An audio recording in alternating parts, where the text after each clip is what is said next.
quand on dit microbe, ça ne signifie pas obligatoirement une maladie. Les microbes et la science, notamment les applications dans le domaine des technologies, et ensuite les différents types de microbes. Alors qu'est-ce que la microbiologie? Le mot microbiologie vient du grec micro, bios, logos, petit, vivant, étude. Il s'agit donc de l'étude des micro-organismes et des relations avec leur environnement. Par micro-organisme, nous entendrons également le mot microbe, qui est un mot un peu ancien, ou le mot germe, qui est un mot un peu populaire.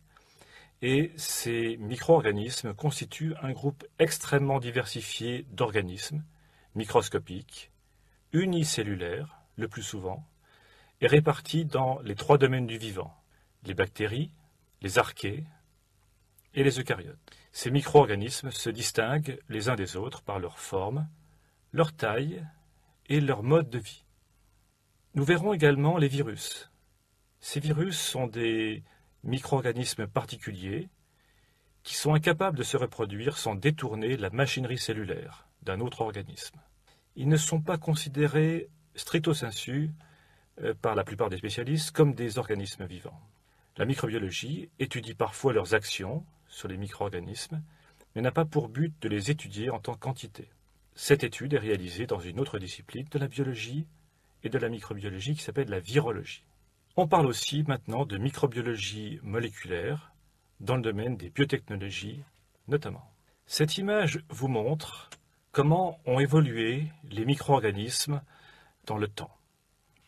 Les micro-organismes que nous allons étudier se répartissent à la fois comme cellules eucaryotes, cellules prokaryotes, mais également comme virus. Cette image aussi a pour but de vous aider à bien repérer comment ces micro-organismes ont évolué et quelles sont les interrelations entre eux. Alors je vous demande d'abord de pointer sur le bas de la photo, qui est ce qui existait il y a plusieurs milliards d'années, disons environ 4 milliards d'années lorsque la Terre est apparue, et plus on monte vers le haut, plus le temps bien sûr avance, et plus l'évolution opère. Regardez bien ce qui est en bas dans l'ellipse bleue, c'est ce qu'on peut appeler le monde originel.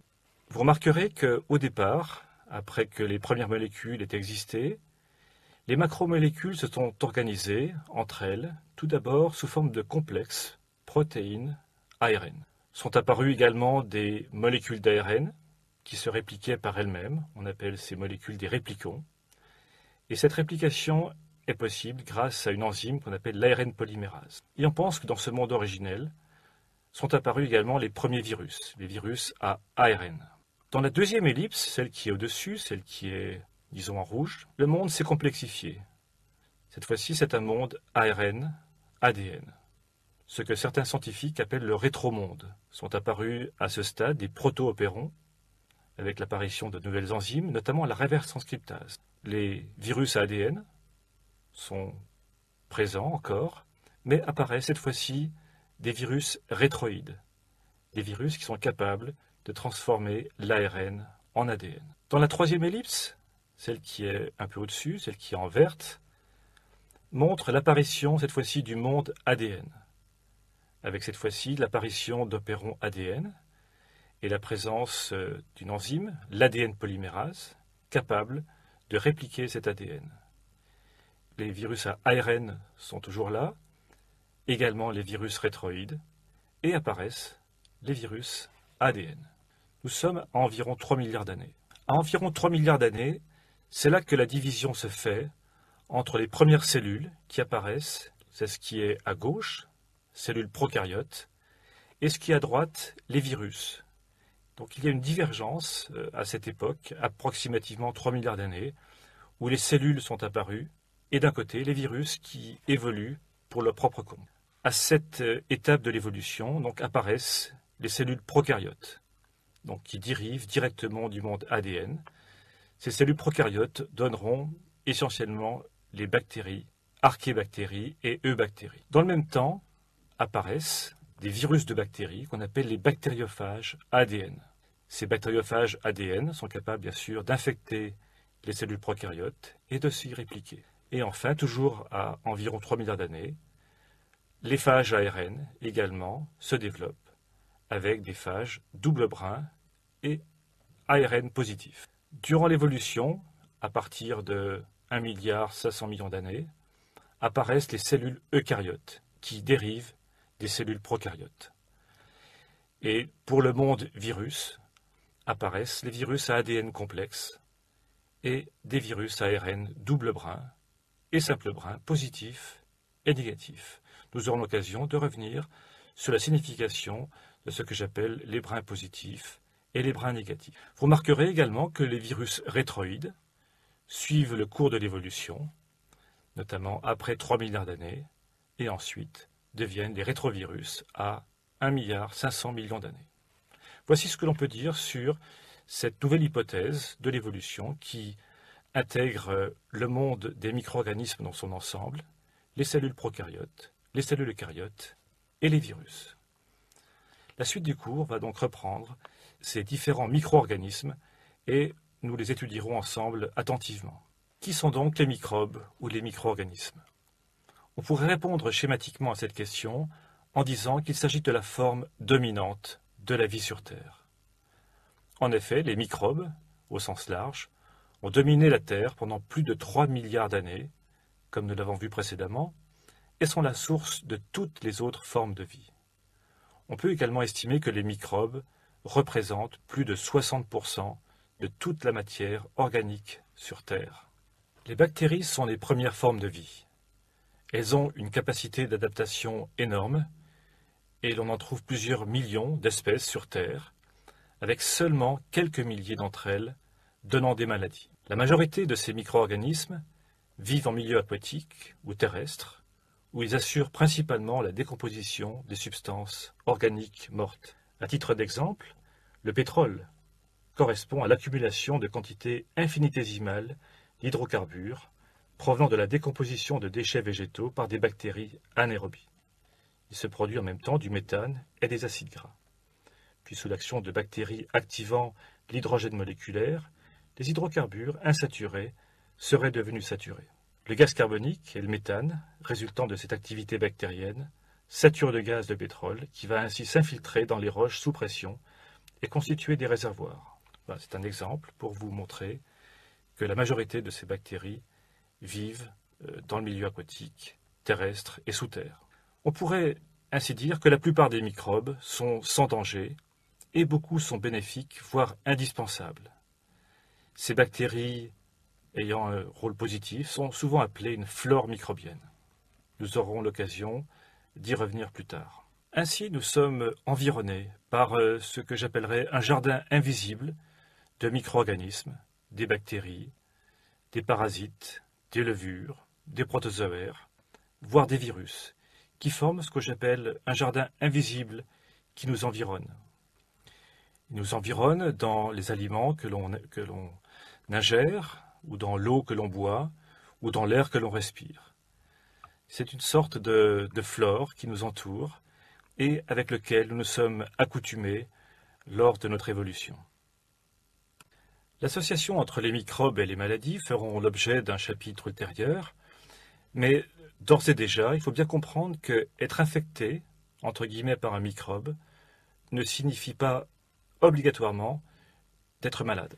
Vu du micro-organisme, une maladie peut être considérée comme une tactique particulière, dans un habitat particulier, l'homme, où la bactérie, ou le virus, ou le parasite va augmenter sa biomasse en vue d'être transmis à d'autres individus. Vu de l'hôte, une maladie peut être considérée comme une réaction exagérée des défenses de l'hôte, l'immunité, que nous verrons par la suite, vis-à-vis de l'infection. L'infection par un virus, par une bactérie ou par un parasite. Donc ce qu'il faut bien retenir, c'est que parmi les très nombreux micro-organismes présents dans l'environnement ou chez les organismes vivants, une toute petite proportion seulement peut produire une infection d'un organisme humain, animal, végétal, éventuellement donner une maladie. L'autre élément important de cette diapositive est que 9 cellules sur 10 dans notre corps sont des microbes. Et ces microbes jouent des rôles extrêmement importants pour élaborer des protéines, des vitamines, C'est le fait par exemple des bactéries intestinales, ou même ces bactéries ont un rôle important pour éduquer notre système immunitaire. La relation entre les microbes, les bactéries, les virus ou les parasites et les maladies sont le fait de grands savants, notamment Louis Pasteur, que l'on voit en haut à droite sur la photo, qui démontre que les maladies sont la conséquence de la présence de ces micro-organismes. Louis Pasteur a aussi défini ce qu'on appelle pouvoir pathogène d'un micro-organisme qui peut se définir par sa capacité à provoquer une infection, c'est-à-dire entraîner chez un organisme sensible des altérations au niveau tissulaire, cellulaire et moléculaire, qui se traduisent par des manifestations cliniques et biologiques. Et avant Pasteur, d'autres savants, comme Édouard Jenner, avaient déjà posé les bases de la protection contre ces maladies par la vaccination. Je rappelle que Édouard Jenner, qui n'apparaît pas sur cette diapositive, mais qui est un grand savant anglais, a découvert le premier vaccin contre une maladie virale, la variole. Un autre grand savant qui a beaucoup étudié la relation entre les micro-organismes et les maladies est l'allemand Robert Koch, que l'on voit à gauche sur la diapositive. Robert Koch est un microbiologiste extrêmement connu, puisqu'il a découvert, bien sûr, le bacille de Koch, le bacille tuberculeux, mais également le vibrion cholérique, l'agent du choléra, le bacille du charbon et les spores bactériennes. Il a également mis au point en 1882 des milieux de culture solides pour cultiver les bactéries. Enfin, ce grand savant a émis des postulats qui sont encore en vigueur, le postulat de Koch. En gros, ce postulat dit qu'un microbe correspond à une maladie. Plus en détail, si on veut donner les éléments de ces postulats de Koch, on pourrait dire que, premièrement, le micro-organisme doit être présent dans tous les animaux malades et absent des animaux sains. Deuxième postulat, le micro-organisme doit être cultivé en culture pure, à l'extérieur des animaux malades. Troisième postulat, un animal sain inoculé avec cette culture pure doit développer la maladie avec tous ses symptômes. Et dernier postulat, le micro-organisme isolé de cet animal doit être identique à celui précédemment isolé. Voici quels sont les postulats que ce grand microbiologiste avait émis, ceci à la fin du XIXe siècle. Enfin, et ces aspects seront développés tout à la fin du cours, les microbes, et en particulier les bactéries, sont d'excellents modèles d'étude pour les chercheurs, et ceci sera la base de tout ce qu'on appelle le clonage moléculaire pour cloner des gènes et exprimer des protéines par les bactéries. Les microbes, cette fois-ci aussi bien les bactéries que les virus, sont également des vecteurs de gènes, et c'est un domaine important de la recherche, voire de la thérapeutique. Et troisième point, les microbes, cette fois-ci les bactéries, mais aussi les algues, les moisissures, les levures, sont également des bonnes usines de production dans le domaine industriel. Alors cette diapositive est importante puisqu'elle reprend un petit peu l'évolution de la microbiologie depuis la découverte du microscope. Bactéries égale micro-organisme égale organisme microscopique. Donc au départ, il a fallu observer pour la première fois ces micro-organismes grâce au microscope. On pense que le premier microscope aurait été développé par le Hollandais Anthony van Leeuwenhoek en 1673. En effet, ce drapier hollandais a fabriqué le premier microscope grâce aux lentilles puissantes qu'il avait mises au point afin d'observer les trames de tissu qu'il achetait. Avec des grossissements de l'ordre de 200 à 300 fois, il a pu ainsi mettre en évidence, à partir de 1673, la prodigieuse diversité des micro-organismes et l'incroyable richesse des milieux naturels, comme l'eau riche en protozoaires, en algues, levures et bactéries. Anthony van Leeuwenhoek n'était pas vraiment un scientifique, c'était un très bon observateur. Il a étudié de nombreux liquides que lui offrait la nature et décrivit ce qu'il appelait le grouillement d'une infinie variété d'animalcules, en fait les bactéries, mobiles ou non, en forme de sphères, de bâtonnets, de spires, dans des échantillons de salive, de dents, d'eau de pluie ou de lacs. Dans son propre sang, van Leeuwenhoek découvrit les globules rouges, et dans son sperme les spermatozoïdes. Ce fut donc un observateur curieux, patient, méticuleux, et un sens de l'observation exceptionnel. Encore une fois, dans l'histoire de la microbiologie, il faut citer bien sûr Louis Pasteur, qui va complètement démonter la théorie de la génération spontanée. Quelques mots sur cette génération spontanée. Depuis toujours, l'idée que la vie puisse émerger du non-vivant a accompagné les différentes civilisations et les religions qui se sont succédées. En fait, Dieu était responsable de cette génération spontanée. La théorie du germe responsable de maladies stipule que des micro-organismes, qu'on appelle également des germes, peuvent envahir d'autres organismes et être responsables de maladies. Bien que cette idée simple soit généralement acceptée aujourd'hui, elle ne l'était que très peu quand elle fut formulée au milieu du XIXe siècle. La plupart des gens croyaient que les animaux, exemple les vers, les larves de mouches, les rats ou les microbes, provenaient d'éléments inanimés par génération spontanée. C'est donc Pasteur qui, en 1859, a complètement démonté cette théorie de la génération spontanée et a montré que, par exemple, ce qui infectait les bouillons liquides étaient tout simplement des bactéries de l'air, et non pas des bactéries qui se généraient d'elles-mêmes par des moyens plus ou moins magiques. Après Pasteur, l'essor de la bactériologie moderne s'est fait grâce aux grands savants que j'ai déjà cités, Robert Koch, mais aussi un médecin danois, Hans Christian Gram, qui mit au point la célèbre coloration qui porte son nom et qui permet de caractériser les bactéries. La notion de virus et l'essor de la virologie vient peu après. La notion de virus a évolué en même temps que la connaissance des maladies infectieuses. Avant Pasteur, ce terme était équivalent d'agent infectieux. On parlait de virus du paludisme, dont l'agent bien sûr est un protozoaire, ou du virus du charbon, dont l'agent est une bactérie, et de virus filtrants, qui étaient là d'authentiques virus. Il est resté de cette époque le terme de réservoir de virus, qui signifie réservoir d'agents infectieux, alors que le terme de virus correspond actuellement à un agent infectieux acellulaire, nous le verrons plus tard, parasite obligatoire d'une cellule pour sa multiplication et invisible au microscope optique. Le premier virus qui a été étudié est le virus de la mosaïque du tabac, ce que j'ai appelé le VMT. C'est un virus du tabac, donc un virus des plantes. Et ensuite ont été découverts les bactériophages.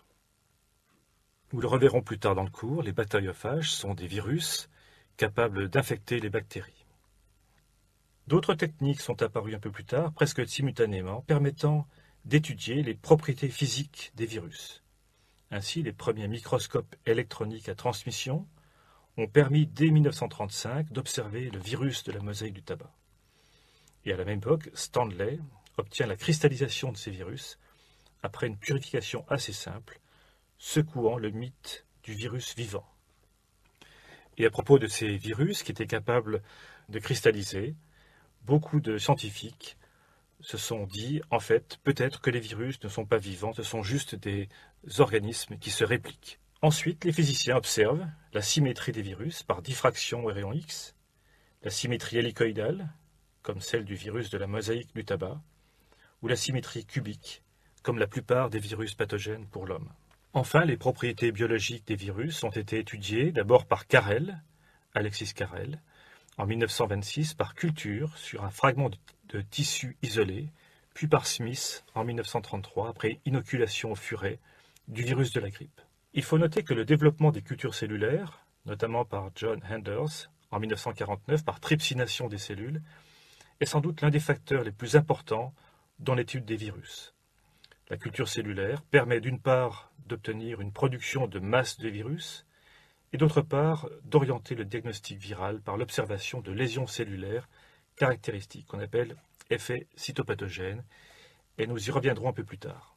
Pour résumer ce que je viens de vous dire et pour donner un ordre de taille, cette diapositive vous donne les dimensions approximatives des différentes cellules, eucaryotes, prokaryotes, les virus, comparés aux protéines et aux atomes. On voit très bien que les cellules eucaryotes ont des tailles voisines de environ 10 microns, 10 micromètres. Les bactéries, environ 1 à 10 micromètres, 1 à 10 microns. Alors que les virus ont des tailles beaucoup plus petites, 0,1 micron, voire pour certains, 1 centième de micron. Bien sûr, ceci explique pourquoi seule la microscopie électronique est capable de visualiser les virus. De même que cette image vous montre que la diffraction des rayons X est capable de donner une image tridimensionnelle de certains virus ou de certaines protéines virales. Maintenant, rentrons un peu plus dans le vif du sujet et voyons comment sont classifiés les micro-organismes, notamment les micro-organismes appartenant aux prokaryotes et aux eucaryotes. Cette image vous montre la répartition des micro-organismes en bactéries, archées et eucaryotes. C'est une classification phylogénique où on voit l'ensemble de ces micro-organismes cellulaires. On peut ainsi voir qu'il existe 3 grands domaines et 6 règnes. Les 6 règnes correspondent aux images qui sont montrées ici, 1, 2, 3 jusqu'à 6. 1 correspond aux archées, 2 aux bactéries, 3 aux protozoaires, 4 aux champignons, 5 au monde végétal et 6 au monde animal. En fait, dans la classification du monde vivant, les virus ont toujours été oubliés, sans doute parce qu'ils ne sont pas considérés comme des organismes cellulaires, ce sont des eucaryotes. Les virus ont pourtant beaucoup de caractéristiques propres aux organismes vivants, mais surtout, actuellement, ils sont considérés comme étant à l'origine du monde vivant, notamment par les mécanismes de colonisation des cellules prokaryotes et eucaryotes, comme vous le voyez sur cette figure, par cette interaction perpétuelle qu'il existe entre le monde des virus en bas, ce que j'appelle le nuage des virus, et les cellules des arbres de la vie, aussi bien les archébactéries et les eucaryotes. Les virus, ainsi, sont actuellement considérés par les scientifiques de l'évolution comme participant à l'évolution des génomes cellulaires, et ils participent également à ce que l'on appelle aujourd'hui la créativité génomique. Nous aurons l'occasion d'en reparler lorsque nous aborderons les rétrovirus endogènes et les virus persistants, notamment les virus à ADN. Certaines observations récentes, en effet, confirment l'hypothèse que les virus sont réellement des organismes vivants. En effet, en 2003, des scientifiques ont découvert des virus infectant des amibes et ayant un génome aussi gros que celui des génomes de bactéries. Ainsi a été découvert un virus nommé le mimivirus, signifiant Microbe Mimicking Virus, qui figure sur l'image située à gauche. Encore plus important, en 2008, a été découvert un virus ayant la même taille, capable d'être infecté par un autre virus. Ce nouveau virus, qui est virophage, a été appelé le mamavirus, ou encore virus Sputnik, ce qui figure sur l'image de droite. Ce sont ainsi des preuves que les virus sont doués d'une activité identique à celle d'autres organismes vivants comme les cellules prokaryotes ou eucaryotes. Ces deux virus, le mimivirus et le mamavirus, découverts respectivement en 2003 et en 2008, ont été effectivement découverts dans l'océan. Et on estime qu'une grande partie du monde aquatique, notamment au niveau des océans, est constituée de virus identiques situés dans ce qu'on appelle le viroplancton. Nous aurons l'occasion de revenir sur ces points lorsque nous verrons dans le dernier chapitre tous les aspects concernant la métagénomique. Quelles sont les grandes différences entre prokaryotes et eucaryotes, pour commencer? Tout d'abord, au sujet des chromosomes. Les eucaryotes, vous le savez, en ont plusieurs. Les prokaryotes en ont qu'un seul. Pour la paroi cellulaire, elle est simple pour les eucaryotes, sans peptidoglycanes, alors que pour les prokaryotes, cette paroi est complexe avec présence de peptidoglycanes. Nous définirons plus tard ce qu'on appelle par peptidoglycanes. Il existe une différenciation tissulaire et dans les organes pour les eucaryotes, alors que la différenciation est très rudimentaire, voire absente chez les prokaryotes. Enfin, les nucléoles sont absents chez les prokaryotes, de même que l'appareil de Golgi et les lysosomes. Juste, et ceci sera redit par la suite, toutes les espèces, prokaryotes et eucaryotes, sont classées en genre et espèces. Exemple de prokaryote, une bactérie très commune, Escherichia coli, et un protozoaire, Giardia intestinalis.